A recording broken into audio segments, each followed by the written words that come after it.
여러분 안녕하세요.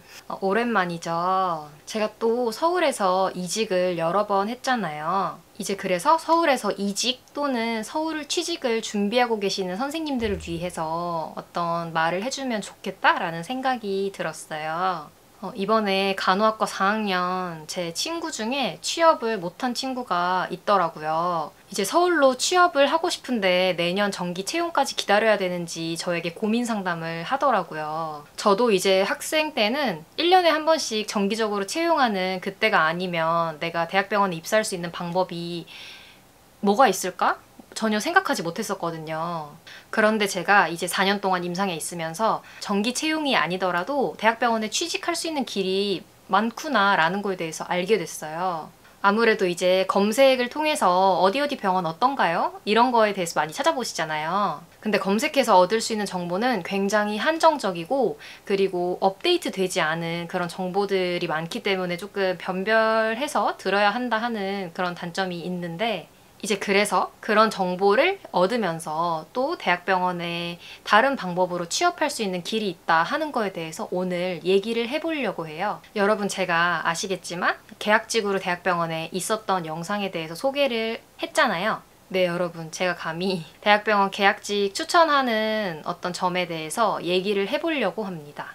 이제 잘 다니고 계신 분들께 그만두고 계약직 취직하세요 이런 건 절대 아니고요. 이제 사실 지나고 보니까 취업도 중요하지만 취업할 때 내 운도 되게 따라줘야 되는 거더라고요.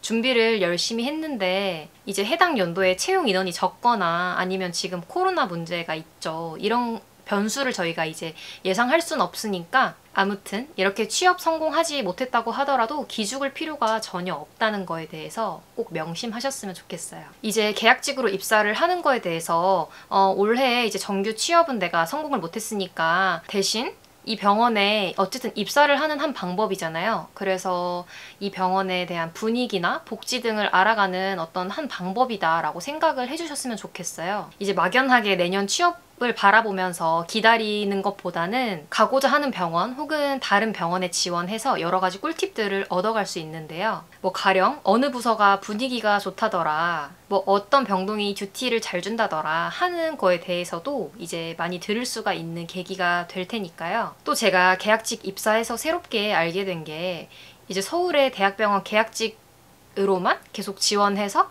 다니시는 선생님들도 되게 많이 계시더라고요. 뭐 호봉이나 이런 것이 잘 오르지 않고 약간 포기해야 되는 부분도 있지만 그래도 내가 공부를 하면서 돈을 벌 수 있는 수단이다 이렇게 생각을 하고 다니시는 분들도 많고 이제 정규직으로 입사했을 때 어떤 인증평가나 인사평가? 이런 거에 대한 책임감에서 조금 자유로울 수 있기 때문에 또 그런 장점이 있더라고요.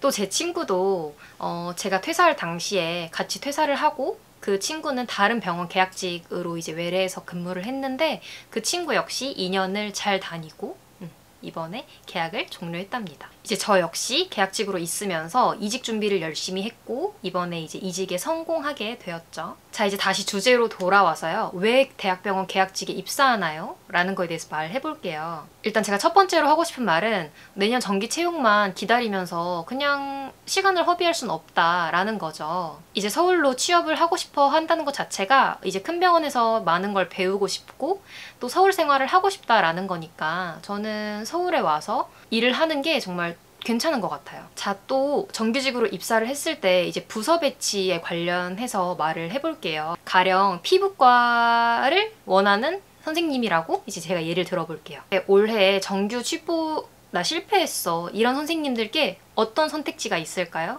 이제 원하는 부서에 계약직으로 근무를 할 수도 있고 아니면 피부과에 마땅한 자리가 없다 했을 때 그와 비슷한 뭐 성형외과 이런 데에서 있는 자리가 분명히 있을 거예요. 아무튼 이제 피부과를 원하는데 운 좋게 피부과 외래에 계약직 자리가 있다라고 해서 그 경력을 쌓았다고 예시를 들어볼게요. 그러면 이제 그 피부과의 진료가 어떻게 돌아가는지에 대해서 입사 전에 많이 배우고 갈 수 있다는 장점이 있겠죠. 또 이제 계약 기간이 2년이라는 기간이 정해져 있으니까 이 기간 동안 이 과가 나에게 과연 맞는지 안 맞는지를 생각해 볼 수 있는 아주 좋은 기회겠죠. 그리고 이제 나중에 입사를 하게 되면 희망하는 부서를 그 말하게 돼요. 근데 이제 그때 나는 피부과 경력이 있고 나는 피부과 병동을 원하니까 그쪽으로 배정해주세요 라고 말을 할 수 있게 되는데요. 또 이제 경력이 있는 선생님들을 위해서 나의 경력 사항을 반영해주기를 원하세요? 라고 또 묻는 그런 질문 사항이 있어요. 이제 그때는 내가 피부과 경력이 있고 또 피부과 배치를 원하고 하면 그 부서에 배치될 확률이 조금 커지겠죠? 여러분 이건 또 하나의 꿀팁이 될 수 있는데요. 제가 처음에 입사했던 병원에서는 희망하는 부서 3가지 그리고 기피하는 부서 각각 3가지에 대해서 조사를 했었어요. 근데 저는 1순위는 응급실 했고 2순위는 내과, 외과 중에 외과를 했고 이제 쭈르륵 제가 말을 했어요. 근데 이제 저희가 외과 병동에 배정이 받게 된 거예요. 근데 뭐 그래 2순위가 됐으니까 다행이다 라고 저는 그때 생각을 막연히 했는데 나중에 들어보니까 제 친구는 응급실 말고는 가고 싶은 데가 없어요. 이렇게 말을 했다고 하더라고요. 근데 정말 그 친구는 응급실에 배정이 됐답니다.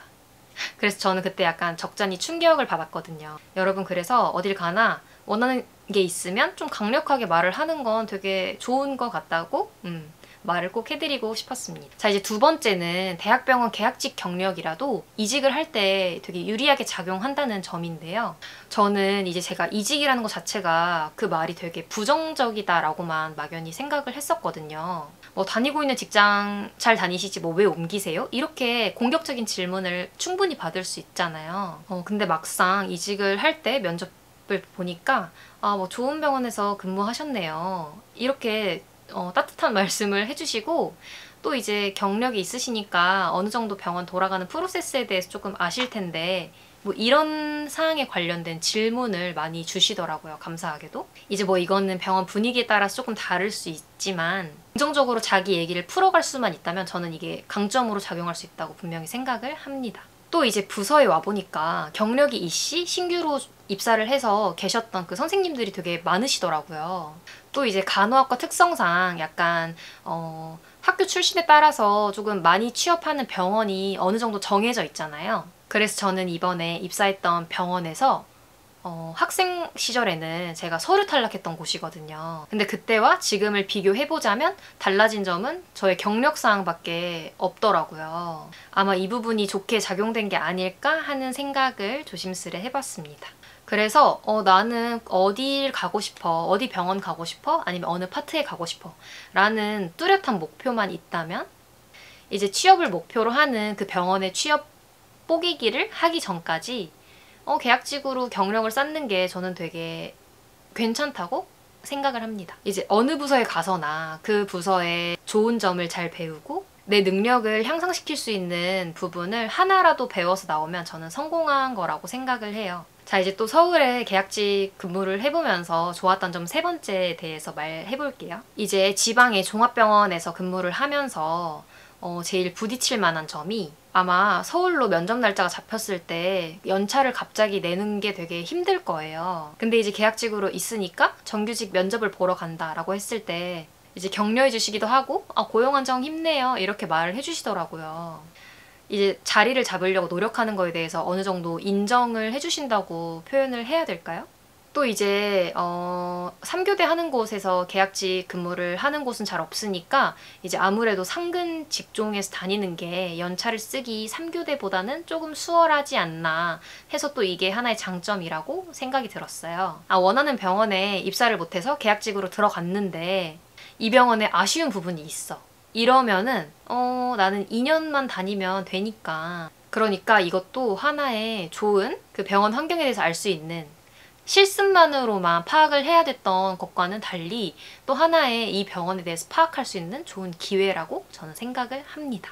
또 이제 각각의 어떤 다른 파트에서 오랫동안 일을 하셨던 선생님들과 같이 이제 얘기를 해볼 시간이 많아지다 보니까 이제 이 병원 병동의 전체적인 분위기나 업무 환경 이런 거에 대해서 잘 들을 수가 있어서 좋았고 또 이제 EMR 이 병원마다 조금씩은 다르지만 어느 정도 전체적인 시스템 흐름을 파악하는데 굉장히 도움을 많이 받은 것 같아요. 자, 이제 제가 계약직으로 입사해서 느꼈던 어떤 장점들에 대해서 쭉 정리를 해봤고요.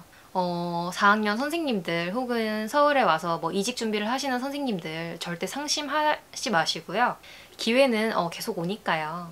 또 여러분 국시가 얼마 안 남았죠. 국가고시 준비 잘 하셔서 원하는 결과 다 얻으시면 좋겠고, 올해 취업 포기기를 못했더라도 서울에 와서 할 일이 정말 많다는 거 꼭 아셨으면 좋겠어요. 이제 저는 인사를 드릴 거고 네, 저는 이제 다음 영상으로 찾아올게요. 오늘도 시청해주셔서 너무 감사하고, 제가 요즘 업로드가 조금 늦어져서 그 부분에 대해서 정말 죄송하다고 말씀드리면서 마무리하겠습니다.